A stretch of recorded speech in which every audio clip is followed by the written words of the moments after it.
अस्सलाम वालेकुम viewers, welcome back to my YouTube channel daily tips with Asma. आज की इस वीडियो में हम आपको बताएंगे इब्राहिम नाम का मतलब और इसके बारे में दिलचस्प मालूमात।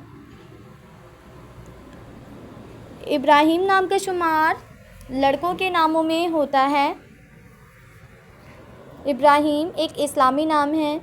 इब्राहिम नाम की इब्तदाई तारीख अरबी ज़ुबान से निकलती है। इब्राहिम नाम के लड़कों के लिए खुशकिस्मत नंबर 7 माना जाता है। माहिरीन के मुताबिक इब्राहिम नाम के लड़के बहुत मज़ाहिया होते हैं। इब्राहिम नाम का मतलब है एक पैगंबर का नाम। इब्राहिम नाम के लड़कों के लिए खुशकिस्मत दिनों में मंगल और जुमेरात का दिन शामिल है। इब्राहिम नाम के अफराद के लिए मुवाफिक रंगों में सुर्ख और बनफशी रंग शामिल है।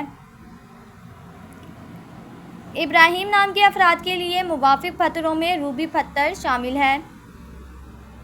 खुशकिस्मती वाली धातों में हिंसों के हिसाब से तांबा और लोहा शामिल है। फ्रेंड्स, अगर आप अपने नाम का मतलब जानना चाहते हैं तो कमेंट बॉक्स में अपना नाम लिखें। इंशाल्लाह हम आपके नाम की वीडियो ज़रूर बनाएंगे। Thanks for watching. अल्लाह हाफिज़।